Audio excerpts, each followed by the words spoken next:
राजेश मिश्रा का और आप देखना शुरू कर चुके हैं द डिबेट। बहन भाइयों, आज लोकसभा में देश की सरकार के खिलाफ विपक्ष ने अविश्वास प्रस्ताव मूव किया है। नो कॉन्फिडेंस मोशन पेश किया है सरकार के विरुद्ध। हालांकि किस दिन इसे पेश किया जाएगा और इस पर चर्चा कब होगी, इसकी तारीख स्पीकर विभिन्न दलों के नेताओं के साथ मिल बैठकर तय करेंगे। लेकिन विपक्ष ने अपने अंतिम हथियार का इस्तेमाल सरकार के विरुद्ध किया है। 2018 के बाद पहली बार मोदी सरकार के खिलाफ अपोजिशन ने एक बड़ा गेम प्लान किया है। बन भाई, नो कॉन्फिडेंस मोशन आना किसी भी सरकार के लिए एक चुनौतीपूर्ण होता है और विपक्ष का वो सबसे लेथल वेपन माना जाता है संसदीय लोकतंत्र में, जो विपक्ष के पास अधिकार है। क्या होगा नो कॉन्फिडेंस मोशन से? होगा चाहे भले कुछ नहीं, लेकिन विपक्ष अपने हिसाब से चर्चा कराने में सफल ज़रूर हो जाएगा, ऐसा प्रतीत होता है। क्योंकि जब नो कॉन्फिडेंस मोशन पे चर्चा होगी, सभी राजनीतिक दलों को समय मिलेगा अपनी बात कहने का। और सबके पास मुद्दा क्या है? मणिपुर। इसी विषय पर बात हुई। आज की हमारी चर्चा का मुख्य केंद्र बिंदु यही है। बहन भाइयों, विपक्ष ने अपने अंतिम कार्ड का इस्तेमाल कर लिया है। अंतिम कार्ड का मतलब नो कॉन्फिडेंस मोशन, अविश्वास प्रस्ताव सरकार के विरुद्ध। भारत का जो संसदीय लोकतंत्र है, पार्लियामेंटेरियन जो डेमोक्रेसी है भारत की, उसमें नो कॉन्फिडेंस मोशन सबसे लेथल पॉलिटिकल वेपन माना जाता है अपोजिशन के लिए सरकार को घेरने हेतु।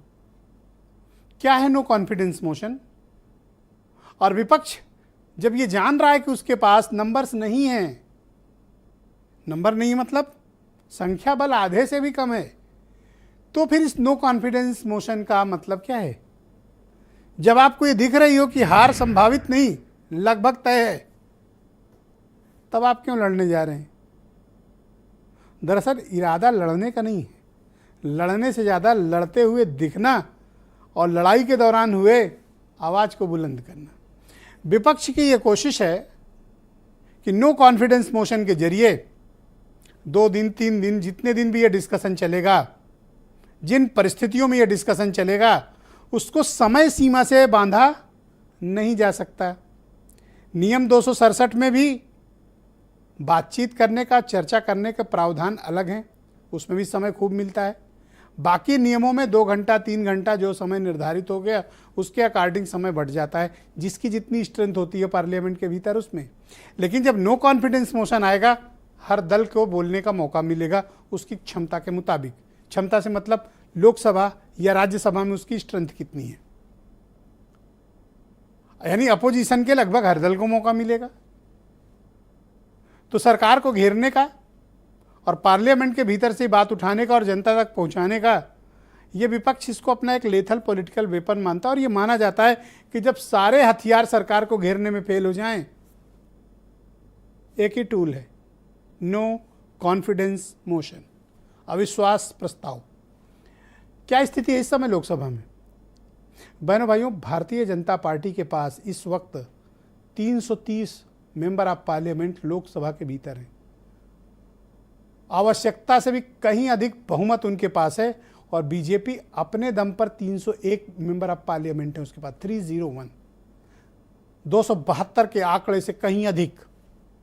और अगर अलाइंस पार्टनर को भी, एनडीए को साथ मानते हैं, 330।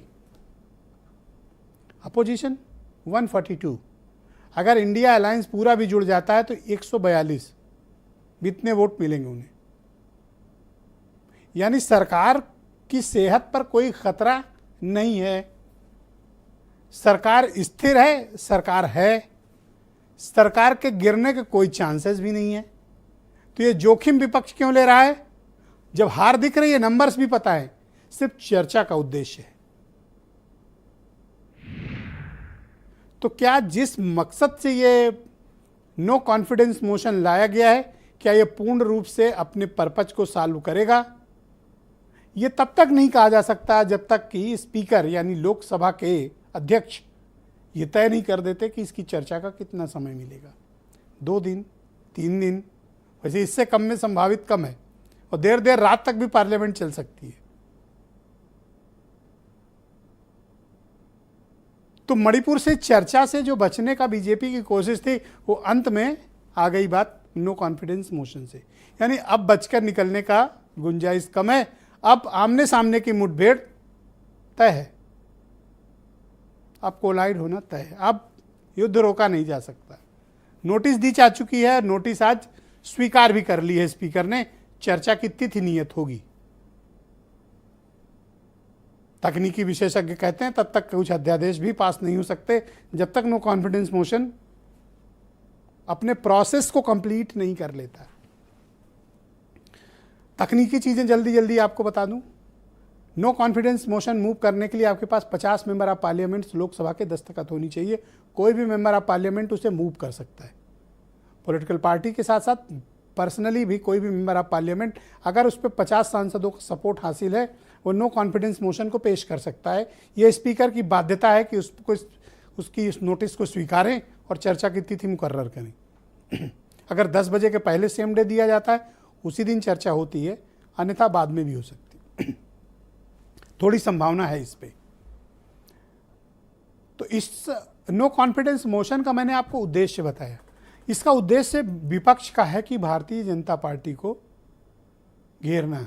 सिर्फ मणिपुर के ही मुद्दे पर नहीं, अभी तमाम अन्य मुद्दों पर भी विपक्ष सदन में सरकार को घेरेगा।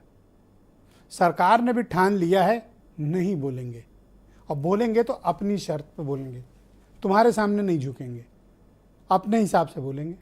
अगर बात करनी हो तो आओ, नहीं बात करनी जाओ। 5 दिन से संसद इसी दोनों की जिद में ठप पड़ी हुई है। इसी बात पर बहस हो रही कि सदन चलाना सरकार का दायित्व है या अपोजिशन का दायित्व है। जिसका भी दायित्व है, पर एक नागरिक होने के नाते हमारी चिंता यह है कि सदन चलना चाहिए। क्यों चलना चाहिए? हमारी आपकी बात वहीं तो होती है, नीतियां वहीं निर्धारित होती हैं। हमारी आपकी समस्याओं का समाधान सदन है। तो इसलिए जिनको हमने चुनकर भेजा है, सिर्फ चिल्लाने बहस करने के लिए नहीं भेजा है, सिर्फ शोर मचाने के लिए नहीं भेजा है, वॉकआउट करने के लिए नहीं भेजा है, और उनके लिए भी नहीं भेजा जो जिद किए हैं कि नहीं बात तो अपनी शर्त पे करेंगे। ये सदन बात करने के लिए, और बात करने से ही बहनों भाइयों क्या बनेगी? बात। तो कुछ बयान सुने आप, फिर आज की डिबेट को हम आगे बढ़ाएंगे। मुझे अगर बोलने का मौका भी नहीं मिला ठीक है, लेकिन कम से कम जब मैं बोल रहा हूं, मेरा माइक अचानक बंद करना ये मेरा प्रिविलेज है। अब उसको प्रिविलेज को धक्का, मेरा अपमान हुआ है। मेरे रेस्पेक्ट को आप मेरे सेल्फ रेस्पेक्ट को उन्होंने चैलेंज किया है, और सरकार के इशारे पे अगर सदन चला तो मैं समझूंगा साहब डेमोक्रेसी नहीं है। नो कॉन्फिडेंस मोशन हम मूव कर रहे हैं, तो कल ही अब बता दिया सबको, कोई नई बात नहीं है। और हमारे पार्टी की तरफ से जब चर्चा शुरू होगी, हम नॉर्थ ईस्टर्न की रिप्रेजेंटेटिव को, मतलब गौरव गोगोई को हम तैनात करेंगे। मणिपुर जल रहा है, वहां के लोग टकटकी लगा के देख रहे हैं कि हमारे प्रधानमंत्री जुबान कब खोलेंगे। किसी भी और उपकरण से वो जुबान खोल नहीं रहे थे। उंगली की चोट पर ट्वीट करने वाले प्रधानमंत्री मणिपुर में हमारी बहनों के नग्न परेड के बाद भी चुप है। तो शायद अविश्वास प्रस्ताव के बहाने ही उनसे कुछ बुलवाया जा सके, तो यही सबसे बड़ी उपलब्धि होगी। तो नो कॉन्फिडेंस दिया है, तो अब लोगों के कॉन्फिडेंस माननीय नरेंद्र मोदी जी के ऊपर, भारतीय जनता पार्टी के ऊपर ही है, और जो होगा हम अभी चर्चा करके हम डिसाइड करेंगे।